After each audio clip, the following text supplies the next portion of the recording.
You may respond. Thank you, Chair. I think we did discuss this, and the Honourable Member did guide us on some of the negatives of actually writing off some of these debts. We've heeded to the guidance, and this is why I've said we'll still go back to the Council and discuss in those lines. Our worry, our concern was that this query keeps coming because of the nature in which the people that we are dealing with are as it is now. It's a situation where one already has title and may not feel duty bound to pay the regularization. But not to say that they'll be removed from the database. They'll still be maintained on the database because they also need to pay rates. These are properties that are already standing in Chingola and are counted as such. So, Chair, I was thinking that with the guidance that we received from your house here, we'll go back with that and discuss with our policymakers. Chair, we're not stopping them from exercising their lenience.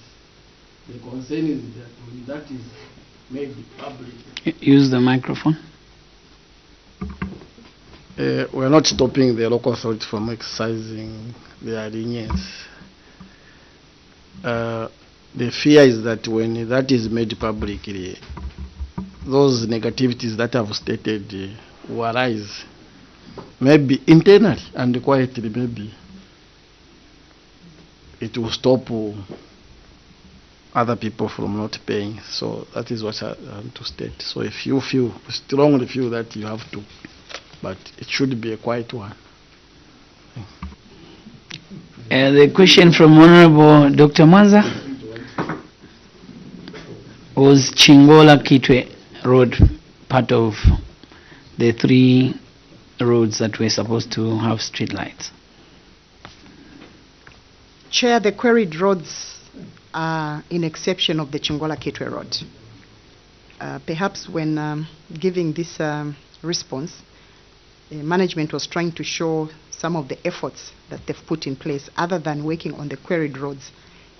They were actually indicating that we've also done such a road. Thank you, Chair. Thank you. Chingola Municipal Council, as we come to the end of our interaction, I think you've heard some of the interventions from the members. Writing off debt, to me, will be a very bad precedence of answering to a query.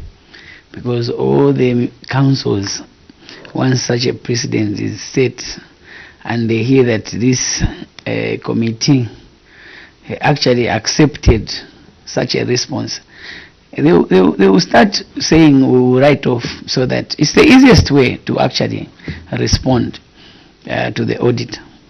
But then what are we doing?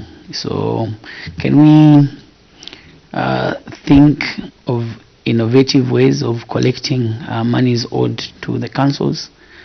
You are better off even running a promotion where if someone came and paid the 50%, you write off a 50%.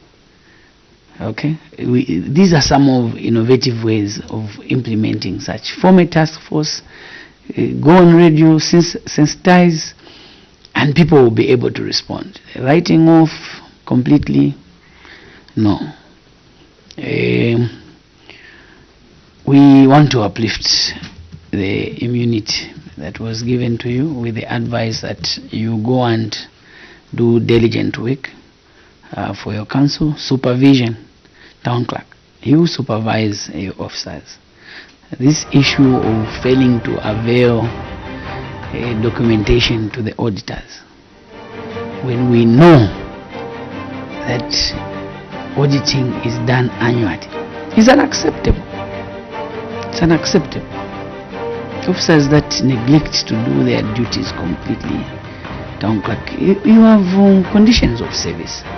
Director HR, you are the custodian of the conditions of service. If someone is not working, charge them, hold them accountable.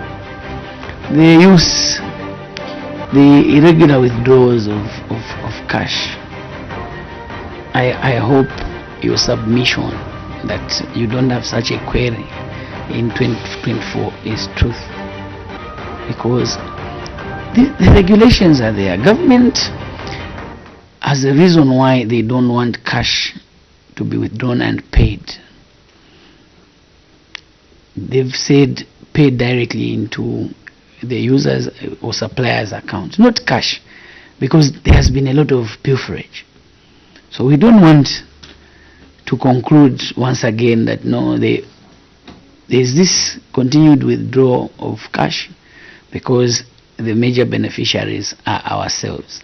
So this needs to come to an end. We would like to see chief officers, town clerks adhering to regulations, because these payments are not authorized by junior officers.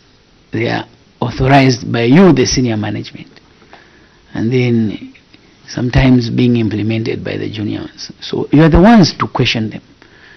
Internal auditor, the regulations are there. Irregular withdrawals of cash. It comes to the internal auditor, checked by the internal auditor, signed. Yet you are the one to remind the town clerk, Madam, this regulation is saying this pay Airtel money or bank account. So go back to Chingola and improve the services. As the Ministry of Local Government has indicated, let us look at that judgment that is saying KCM must start paying their debt when they start making profits. I will not comment so much on that, but to agree with what Mr. Kazinga, our permanent witness from our local government, has indicated, where we have limitations in interpreting the law, let us engage the ministry. You are now free to move. Please go well if you are going today. Thank you so much.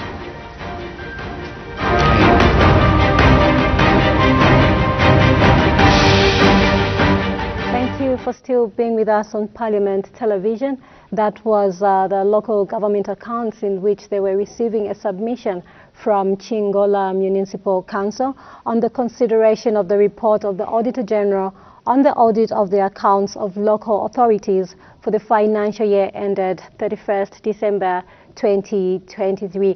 And still coming up is the Mpongwe Town Council, the Council Secretary, to make their submission to the Committee on Local Government Accounts. Stay tuned to Parliament Television.